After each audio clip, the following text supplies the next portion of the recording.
अस्सलामु अलैकुम वरहमतुल्लाहि वबरकातुह। इन्नल हम्दलिल्लाहि नहमदुहु व नुसल्ली अला रसूलिहिल करीम अम्मा बअद फ़अऊज़ु बिल्लाहि मिनश शैतानिर रजीम। बिस्मिल्लाहिर रहमानिर रहीम। लक़द कान लकुम फ़ी रसूलिल्लाहि उस्वतुन हसनह। وقال الله تعالى في آيات أخرى ما آتاكم الرسول فخذوه وما نهاكم عنه فانتهوا قال رسول الله صلى الله عليه وسلم في الحديث المبارك كفى بالمرء كذبا أن يحدث بكل ما سمع। দূর দূরান্ত থেকে দর্শনরত অবস্থায় থাকা সমস্ত সাবস্ক্রাইবার, ফলোয়ার্স, সমস্ত মুরব্বী চাচা জানেরা ও আমার নওজোয়ান তরুণ জোয়ান যুবক ভাইরা তথা সমস্ত মুসলমান সমাজের মানুষেরা এবং পর্দার অন্তরালে অবস্থিত আমাদের সকলের মা ও বোনেরা, আল্লাহ পাক রব্বুল আলামিনের দরবারে অশেষ শুকরিয়া যে আল্লাহ পাক দয়াময় দয়া করে মেহেরবানি করে আমাকে আপনাকে প্রত্যেককে ভালোবেসে পবিত্র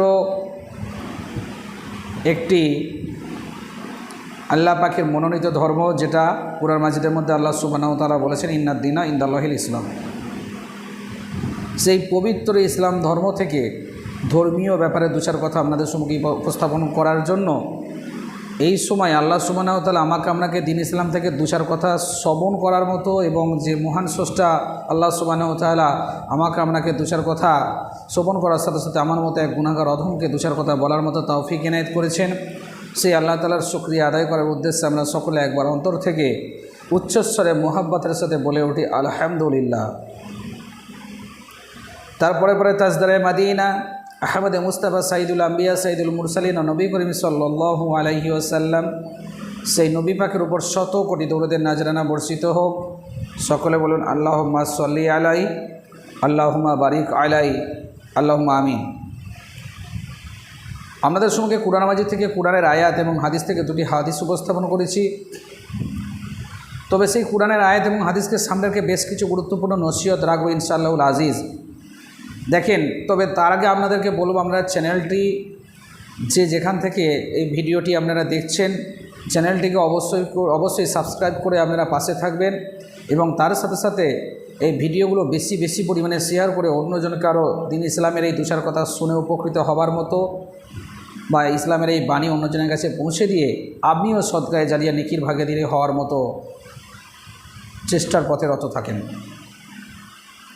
অর্থাৎ এই ভিডিওটি অন্যজনের কাছে বেশি পরিমাণে শেয়ার করে দিলে কি হবে, সেই ব্যক্তি যতটা নেকি পাবে শ্রবণের মাধ্যমে বা আমল করার মাধ্যমে, সেই সমস্ত নেকিটা আপনিও বসে পেতে থাকবেন। শুধু আজকে একবার পাবেন না, আপনি ভিডিওটি একবার শেয়ার করার জন্য ইসলামিক যে কোনো ভিডিও, ইসলামিক আলোচনা শেয়ার করে অন্যজনকে শুনতে সাহায্য করতে বা ইসলামের আলোচনার মাধ্যমে উপকৃত হতে যদি আপনি সাহায্য করেন, এই সাহায্যের মাধ্যমে কি হবে, সেই সমস্ত নেকিটা আপনি একবার নয় দুবার নয়, যতক্ষণ না পর্যন্ত কিয়ামত হচ্ছে কবরে শুয়ে আপনি নেকি পেতে থাকবেন, যেটা সদকায়ে জারিয়া নেকি বলা হয়ে থাকে। সদকায়ে জারিয়া নেকি পাওয়ার অনেক রাস্তা আছে, তার মধ্যে এটা হচ্ছে একটা মাধ্যম। সব কাজে কিন্তু সদকায়ে জারিয়া নেকি, সব জায়গায় দান করলে কিন্তু সদকায়ে জারিয়া নেকি হয় না, এটা আপনারা হয়তো জানেন। তো যাই হোক, চ্যানেলটিকে সাবস্ক্রাইব করে পাশে থেকে ভিডিওগুলো বেশি পরিমাণে শেয়ার করে ইসলামিক বাণী অন্যজনের কাছে পৌঁছে দিতে আপনারা আশা করি মুসলমান হিসাবে সাহায্য করবেন। যে বিষয়ে কথা বলবো সেটা হচ্ছে, আজকে দেখুন যে আজকে সোশ্যাল মিডিয়া সম্পর্কে আমি বেশ কিছু গুরুত্বপূর্ণ কথাবার্তা বলবো। তার সাথে সাথে যে বিষয়ে কথা বলবো সেটা হচ্ছে, আমরা অনেকেই তহমত দিই, অন্যজনের নামে তহমত, অন্যজনের নামে বদনাম বা অন্যজনের নামে অপবাদ দিয়ে থাকি। কীরকমভাবে দিয়ে থাকি, কোনো যুক্তিহীন, কোনো প্রমাণ ছাড়াই, যুক্তি ছাড়াই কেউ বলছে তার কথা শুনিয়ে বিশ্বাস করে নিয়ে বা ইত্যাদি। এই বিষয়ে দু চার কথা বলবো আপনাদের সম্মুখে। কুরআন মাজিদের ভিতরে আল্লাহ সুবহানাহু ওয়া তাআলা বলেন, লাকাদ কানা লাকুম ফি রাসূলিল্লাহি উসওয়াতুন হাসানা, আমি আমার রসুলকে তোমাদের জন্য উত্তম নমুনা স্বরূপ পাঠিয়েছি, আদর্শ স্বরূপ পাঠিয়েছি তোমাদের কাছে। আমার রসুল যেটা তোমাদেরকে দেবেন সেটা তোমরা কি করো, মাতা কুমর রসুল ও ফাকুজুহু, সেটা তোমরা সাদরে গ্রহণ করো। ওয়ামা নাহাকুম আনহু ফান্তাহু, এবং যা থেকে তোমাদেরকে নিষেধ করলো তা থেকে তোমরা সম্পূর্ণ দূরে থাকো। জামার সিগা বহু বচন, এখানে আল্লাহ সুবহানাহু ওয়া তাআলা সকলকে বলছেন তা থেকে তোমরা দূরে থাকো, সম্পূর্ণ তা থেকে তোমরা বিরত থাকো। হাদিসের মধ্যে রাসূল পাক সাল্লাল্লাহু আলাইহি ওয়াসাল্লাম বললেন, কাফা বিল মারি কাযিবান আইয়ু হাদিসা বিকুল্লি মা সামিয়া। সহিহ মুসলিমের হাদিস। কাফা বিল মারি কাযিবান অর্থাৎ মিথ্যাবাদী হওয়ার জন্য, পথভ্রষ্ট হওয়ার জন্য, বা গুমরাহি পথে হাঁটার জন্য বা গুমরাহ হওয়ার জন্য এতটুকুই যথেষ্ট। কতটুকু? কাফা বিল মারি কাযিবান, মিথ্যাবাদী হওয়ার জন্য অতটুকুই যথেষ্ট। আইয়ু হাদিসা বিকুল্লি মা সামিয়া, যে হাদিসটি, হাদিস শব্দের অর্থ এখানে পাতি বাংলা কথায় কেউ যখন মুখের বাণী, এই যে আমি কথা বলছি এটাও হাদিস, যে যে কথাটা মুখ থেকে নির্গত করে সেটাই হলো তার হাদিস। কিন্তু শরীয়তের পরিভাষায় হাদিস বলতে রাসূল পাক সাল্লাল্লাহু আলাইহি সাল্লামের মুখ নিঃসৃত বাণী বা তেনার পড়া বা হাদিস, তেনার ইশারা বা তেনার অনুমতি, অর্থাৎ হাদিস আল্লাহ নবী পাক সাল্লাল্লাহু আলাইহি সাল্লাম যেটা করে দেখিয়েছেন বা যেটা বলেছেন বা আরও অনেক বিষয় রয়েছে। রাসূল পাক সাল্লাল্লাহু আলাইহি সাল্লামের আল্লাহ পাকের ইচ্ছায় যেগুলো শরীয়তের বিধান সেগুলোই তেনার হাদিস, বা তিনি জীবনে পার্থিক জীবনে করে দেখিয়েছেন, যেটা হাদিসে কওলি, হাদিসে ফেলি, হাদিসে তাকরিরি নামে পরিচিত, আপনারা জানেন। আমরা বর্তমান সমাজে, বর্তমান সময়ে বা এর আগেও আমরা কি করে থাকি, আপনারা সোশ্যাল মিডিয়া, ইউটিউব বা ফেসবুক, বিভিন্ন জায়গায় পেজ বা চ্যানেল অনেক কিছু দেখতে পাবেন। আজকে বর্তমান সমাজে এমনও অনেক ইউটিউবার আছে বা এমন অনেক ফেসবুকের বা সোশ্যাল মিডিয়ার কিছু ভাই আছে, আমি যাদের নাম উল্লেখ করছি না, আপনারা জানেন, কম বেশি আমার থেকে বেশি অভিজ্ঞ আপনারা। আপনারা যদি ভালো করে যাচাই করে দেখেন, লক্ষ্য করলে দেখবেন ফেসবুকে অনেক ফ্যাক ভিডিওকে যেগুলো পোস্ট করা হয় বা পোস্ট করার মাধ্যমে অন্যজনের অপবাদ, অন্যজনের তহমত বা বদনাম দেওয়া হতে থাকে। ঠিক ইউটিউবেও এই রকম বেশ কিছু দেখা যায়, এবং এমনভাবে ফেক ভিডিওটা বানানো হয়, ধরুন আপনাকে বলা হলো আপনাকে কিছু টাকা দেওয়া হবে বা আপনাকে শিখিয়ে দেওয়া হলো, আপনাদের টিম আছে সাপোজ ধরুন, যে যাতে বেশি পরিমাণে ভিউজ আসে, বেশি পরিমাণে অ্যাট্রাকশন হয় ভিডিওর প্রতি বা ভিডিওটা ভাইরাল হয়, যার জন্য আপনাকে টাকা দিয়ে বা আপনাকে শিখিয়ে বা প্ল্যানিং মোতাবেক তারা কোনো একজনকে কোনো একটা জায়গায় দাঁড় করিয়ে কোনো রকমভাবে তার নামে বদনাম তহমত দিতে লাগলো। এমন রকমভাবে ভিডিওর মাধ্যমে তারা উৎসাহ দেখাতে লাগলো বা উৎসাহিত হয়ে মানুষকে উত্তেজনা, মানুষের মনের মধ্যে আবেগ তৈরি করলো, যে যার জন্য অনেকেই ভাবে ভিডিওটা হয়তো অরিজিনালি সত্যি। কিন্তু এই ধরনের বহু ভিডিও ফেসবুক বলেন, ইউটিউব বলেন, বহু জায়গাতে কিন্তু ফ্যাক হিসেবে পরিচিত, যেটার যদি ভিতরে তল্লাশি বা তত্ত্ব ইনভেস্টিগেশন করা হয়ে থাকে, যেটা সঠিকটা আপনি পাবেন না, যেটা দেখছেন সেটা সঠিক নয়। ধরুন কোনো একটা ব্যক্তিকে, আমি উদাহরণ দিচ্ছি, ধরুন কোনো এক ব্যক্তিকে বদনাম দেওয়া হচ্ছে লাইভ চলাকালীন বা কোনো এমনি ভিডিও বানিয়ে সে ভিডিওর মাধ্যমে তাকে দোষী সাব্যস্ত করার চেষ্টা করা হচ্ছে বা তাকে তার নামে উল্টোপাল্টা যাহা কিছু বলা হচ্ছে, এবং যাতে লাইভ এসে হোক বা এমনি ভিডিওর মাধ্যমেই হোক, যাতে কি হবে সেই ভিডিওটা আরও অন্য মানুষের কাছে একটা অন্তরের মধ্যে প্রশ্ন তৈরি করবে যে সত্যি কি এই মানুষটা এইরকম, এবং ভিডিওতে বেশি বেশি পরিমাণে কমেন্ট করার জন্যও বলা হয়। এই সমস্ত ভিডিওতে বিশেষ করে দেখবেন, এবং আপনারা তখন বেশি বেশি পরিমাণে কমেন্ট করতে থাকেন, এবং কমেন্টের মাধ্যমে সেই ভিডিওটা আরও বেশি পরিমাণে এনগেজমেন্টের মধ্যে পড়ে যায়, আরও ইত্যাদি ইত্যাদি আপনারা জানেন।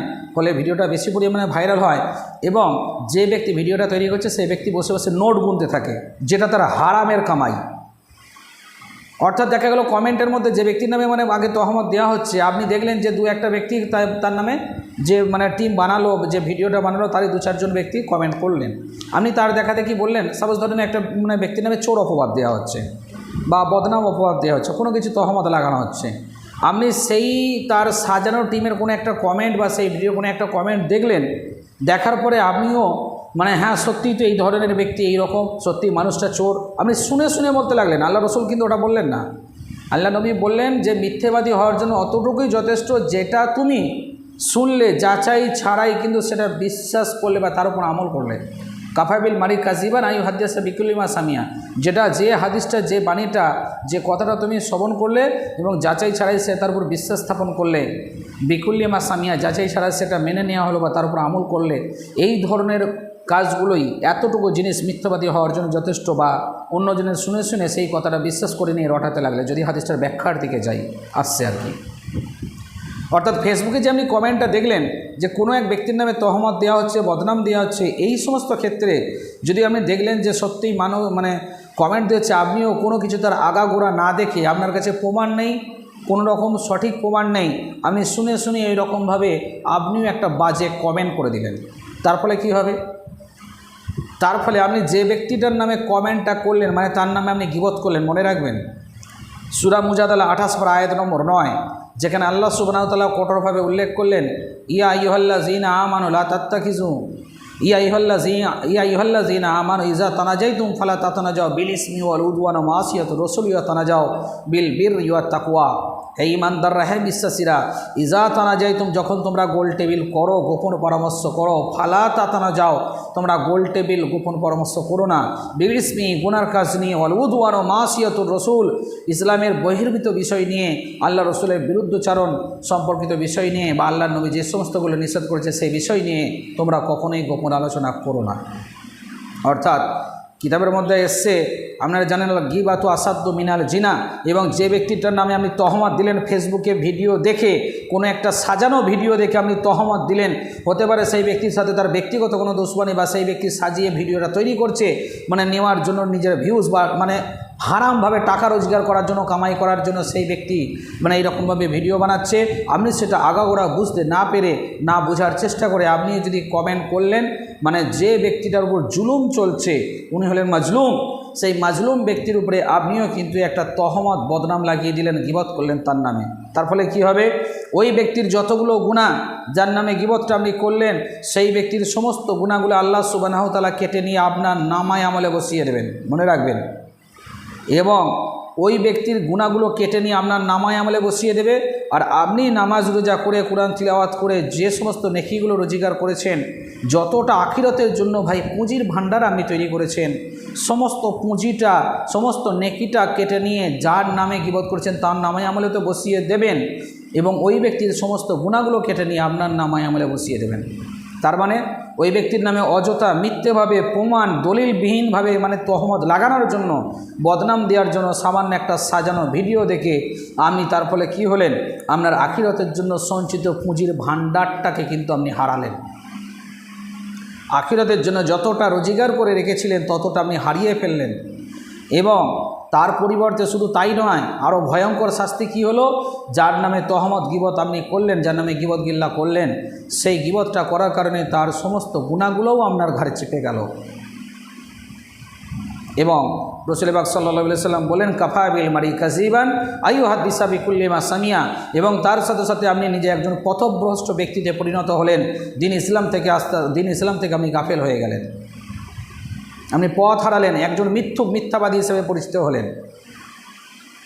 কেন আল্লাহ নবী পাক সাল্লাল্লাহু আলাইহি ওয়াসাল্লাম এটা বলেননি, যখন কাউকে বদনাম, কাউকে দোষী সাব্যস্ত করতে হবে, তার জন্য উপযুক্ত যথেষ্ট প্রমাণ রাখতে হবে, যে প্রমাণটা কোনো একটা সামান্য কোনো ভিডিও দেখেই কিন্তু হয় না। আজকে ফেসবুক, ইউটিউব বা খবর আরও বিভিন্ন জায়গায় আপনারা লক্ষ্য করলে দেখবেন অনেক ফ্যাক ভিডিও, অনেক ফ্যাক খবরও কিন্তু ছড়িয়ে পড়ছে বা ছড়াচ্ছে, যেটা আপনারা দর্শকবৃন্দ যারা আপনারা দেখছেন, আমার থেকে যথেষ্ট আপনারা অভিজ্ঞ হয়তো হতে পারেন, আপনারা ভালো রকমভাবে বোঝেন। সেই ফ্যাক ভিডিও, ফ্যাক খবর কিন্তু বিভিন্ন রকমভাবে বিভিন্ন জায়গায় ছড়াচ্ছে। তাহলে কি আপনারা সেই তার সত্যতা না যাচাই করে সেই খবর দেখে কি লাফালাফি করতে লাগবেন? ধরুন কেউ যদি আপনাকে বলল যে আপনার কানটা কাকে কেটে নিয়ে চলে গেছে, আপনি আমাকে সাধারণ একটা যুক্তির উত্তর দিন। আপনি কি আগে কানটা হাত দিয়ে দেখবেন না আগে কাকের পেছনে ছুটবেন? আমি তো আগে অবশ্যই কানটায় হাত দিয়ে আপনার দেখা উচিত যে আপনার কানটা আছে কি না। কেউ বলল বলেই আপনি সেই কথা শুনে বিশ্বাস করে নিলেন এবং কাকের পেছনে ছুটতে লাগলেন যে হ্যাঁ সত্যি তোমার কানটা কাকে কেটে নিয়ে পালিয়েছে, আপনার কানটা আছে কিনা অধু আপনি দেখলেন না। যাচাই, ইনভেস্টিগেশন, এগুলো হলো একজন ইমানদার সৎ মানুষের পরিচয়। এবং মুনাফিকের বিভিন্ন লক্ষণ থাকলেও এবং তার সাথে সাথে মুনাফিকের আরও একটা পরিচয় কি জানেন, যে ব্যক্তি কথাগুলো শুনবে, শোনার কোনো কিছু কথাবার্তা না শুনে পরের জন্য মানে কোনো একটা কিছু কারো বিষয়ে বা কোনো বিষয়ে একটা কথা শুনলো, শোনার পরে সেটা যাচাই না করে ভেরিফাই না করেই সেটা রটাতে লাগলো, বিশ্বাস করলো, অন্যজন নামে বদনামটা দিতে লাগলো প্রমাণ ছাড়াই। আবার অনেকে তো ফেসবুক বা আরও বিভিন্ন জায়গায় লক্ষ্য করলে ইউটিউবে দেখবেন যে মানে কি হয়ে থাকে, তারা অযথাভাবে মিথ্যে তহমত বদনাম দিতে থাকে। এই ধরনের মানুষ কিন্তু আপনারা লক্ষ্য করলে দেখতে পাবেন। আজকে মুসলমান হিসেবে কিন্তু আমরা, ইসলাম কিন্তু এটা বলে না, এবং মুসলমান ধর্ম অর্থাৎ ইসলাম ধর্ম আমাদের কিন্তু এটা শেখায় না। অতএব প্রত্যেক মুসলমান ভাইয়ের কাছে আমি আশা রাখব যে এটাই রাসূল পাক সাল্লাল্লাহু আলাইহি সাল্লামের হাদিস মোতাবেক আমরা যেন কখনো পথভ্রষ্ট না হয়ে যাই। যদি কোনো দিন কোনো ফেসবুকে কোনো কিছু বিষয়ে কোনো বিষয়ে ভিডিও বা কোনো ব্যক্তিরই হোক বা কোনো ভিডিও যখন আমরা দেখব, বিশেষ করে কারো নামে যখন তহমত বদনাম লাগানো হবে, সে এমনি ভিডিও হোক বা লাইভ ভিডিও হোক, যে কোনো ভিডিও হোক, সেই ব্যক্তির নামে লাগানো তহমত কতটা সত্য বা মিথ্যা সেটা আগে ভালো করে বোঝার চেষ্টা করব, যাচাই করার চেষ্টা করব, তারপর সেই বিষয়ে বিশ্বাস স্থাপন করব। তার আগে অযথা কিন্তু কমেন্ট আমরা কিন্তু করব না, সে যে কোনো বিষয়ই হোক না কেন, যে কোনো কারো কিছুতে হোক না কেন। এই বলছি মানে ভাববেন যে আমার নামে কমেন্ট হচ্ছে, সেটা নয়। আমি কিন্তু ফেসবুকে বা ইউটিউবে বিভিন্ন জায়গাতে প্রায় সময় এই সমস্ত জিনিসগুলো লক্ষ্য করে থাকি, যার জন্য আমি সনাতন ধর্ম থেকে আগত একজন মুসলিম ইব্রাহিম, আপনারা জানেন। তো আপনাদের কাছে এইটা আবেদন রাখছি, মানে আশা করব, আবেদন বলা ভুল হবে, এটা আপনাদের কাছে আশা করব একজন মুসলমান হিসাবে সঠিকটা জনগণের কাছে তুলে ধরার জন্য। আজকে বহু ইউটিউবার বা বহু ফেসবুকার যারা রয়েছেন আর কি, মানে বহু বলাটা ভুল হবে, বেশ কিছু সংখ্যক রয়েছেন যারা এইরকম মুষ্টিমেয় ফ্যাক ভিডিও তৈরি করে অন্যজন ব্যক্তিকে চোর সাজিয়ে বদনাম দিয়ে বা অন্যজন ব্যক্তির নামে তহমত লাগিয়ে একটা উৎসাহিতমূলক একটা ভিডিও তৈরি করেন লাইভে, তার আগে লাইভে আসার আগে সরাসরি প্ল্যানিং করে নিয়ে, এবং তারপর সেই ভিডিওগুলো জনগণের কাছে যখন পৌঁছাতে থাকে, প্রচুর পরিমাণে সেই সমস্ত ভিডিওতে ভিউস আসতে থাকে এবং বেশি পরিমাণে শেয়ার করতে বলা হয়, এবং এমন একটা ভিডিওর মাধ্যমে আভাস দেখানো হয় যে অরিজিনালি ভিডিওটা সত্য, কিন্তু প্রকৃতপক্ষে তার ভিতরে তার পিছনে কিন্তু প্রচুর পরিমাণে 99% মিথ্যা কিন্তু জড়িত থাকে, কি 100% টোটাল ভিডিওটাই মিথ্যা, একটা ফ্যাক্ট। এবং এই রকমভাবে অনেকেই কিন্তু টাকা রোজগার করছেন বা ভিউস আনার জন্য, এটা কিন্তু অসৎ পথ ইসলাম বলছে। এই রকমভাবে কিন্তু পরের নামে তহমত বা একটা মিথ্যা একটা সাজিয়ে একটা ভিডিও এইরকমভাবে ভিউস আনার জন্য অন্যজন ব্যক্তির নামে আপনি তহমত একটা মিথ্যা ভিডিও তৈরি করলেন, এবং অন্য যে সমস্ত ব্যক্তি যারা দর্শকবৃন্দ আপনারা যারা ভিডিওগুলো দেখবেন, এতে ক্ষতি হবে বেশি আপনাদের। কেন? সেই ব্যক্তি আপনাকে মিথ্যা কমেন্ট করতে, যে ব্যক্তি ভিডিওটা তৈরি করলেন সেই ব্যক্তি মিথ্যা কমেন্ট করতে আপনাকে বাধ্য করলো, চাপ একরকম একটা প্রেশারের মধ্যে ফেলে দিল, আপনাকে ভাবুক অবস্থায় ফেলে দিল। আপনি সেই ব্যক্তির কথা শুনে সত্যি দেখলেন ভিডিওটা তো সত্যি খুবই এইরকম একটা ভিডিও, তাহলে ওই ব্যক্তির নামে দু চার কথা বলা যাক। এই ধরনেরভাবে আপনি সেই কোনো একটা কমেন্ট হয়তো দেখলেন, সেই কমেন্টে লাইক করলেন বা কোনো একটা বাজে কমেন্টও আপনি করে দিলেন, অথচ আপনার কাছে কোনো প্রমাণ নেই, কোনো দলিল নেই, কোনো কিছু নেই, যেটা সম্পূর্ণভাবে একটা মিথ্যা আপনি বদনাম অন্যজনের নামে দিলেন, অন্যজনের নামে একটা গীবত করলেন, একটা বদনামের বোঝা চাপিয়ে দিলেন, যার ফলে সেই বদনামের শোধ আল্লাহ সুবহানাহু ওয়া তাআলা কিন্তু আপনার থেকে অবশ্যই নেবেন। আমরা জানি কুরআন মাজিদের মধ্যে উল্লেখ রয়েছে, দুনিয়াতে যদি যাররা পরিমাণে ভালো কাজ করা হয় তারও বদলা আল্লাহ দুনিয়া প্লাস আখিরাতে দেবেন, এবং দুনিয়াতে যদি যাররা সরষে দানা পরিমাণে কেউ যদি খারাপ কাজ করে তারও বদলা আল্লাহ সুবহানাহু ওয়া তাআলা দুনিয়াতে ও আখিরাতে উভয় জায়গাতেই কিন্তু দেবেন। অতএব আমরা কিন্তু খুবই সতর্ক, পরের যদি আমরা বদনাম দিই অবশ্যই সেই বদনাম আমাদের ঘরেও কিন্তু ঘুরে আসার সম্ভাবনা থাকতে পারে। তো অতএব আপনাদের কাছে আশা রাখবো যে আমরা প্রত্যেকে মুসলমান হিসেবে সঠিকটা জেনে বুঝে তারপর কমেন্ট বা অন্যজনের নামে কিছু যদি বলার দরকার হয় সঠিক দলিল বা প্রমাণ জোগাড় করি, তবে আমরা তাকে দোষী সাব্যস্ত করব। এটা হচ্ছে ইসলামের সঠিক বিধান। অতএব অন্য কারো কথা শুনে কোনো কথায় বিশ্বাস করেই কিন্তু আমরা কোনো কিছু বাজে মন্তব্য কোনো কিছু বিষয়ে করব না, যে কোনো বিষয় হতে পারে। এবং দোয়া করি আল্লাহ সুবহানাহু ওয়া তাআলা আমাকে আপনাকে দুনিয়া থেকে ঈমান নিয়ে ও ঈমান আমলের সাথে যাওয়ার মতো যেন তৌফিক ইনায়েত করেন। কবরের আযাব, জাহান্নামের আযাব থেকে যেন যারা ভিডিওটি দেখছেন আমাদের সকলকে যেন হেফাজত করেন, এবং তার সাথে সাথে ময়দানে মাহশরে রাহাত আমলনামার সাথে যেন আল্লাহ সুবহানাহু ওয়া তাআলা আমাকে আপনাকে সকলকে জান্নাতুল ফিরদাউসে যাবার মতো যেন তৌফিক ইনায়েত করেন। বলেন আমিন। এবং তার সাথে অবশ্যই আপনার কাছে একটা ছোট্ট রিকোয়েস্ট ভাই হিসেবে, আপনারা যে যেমনভাবে পারবেন এই ভিডিওটি বেশি বেশি পরিমাণে শেয়ার করে অন্যজনের কাছে পৌঁছে দিয়ে ইসলামের দু চার কথা শুনে উপকৃত হওয়ার মতো সাহায্য করবেন এবং ভিডিওটিকে লাইক করে ও চ্যানেলটিকে সাবস্ক্রাইব করে অল নোটিফিকেশান বেল আইকনটি আপনারা প্রেস করতে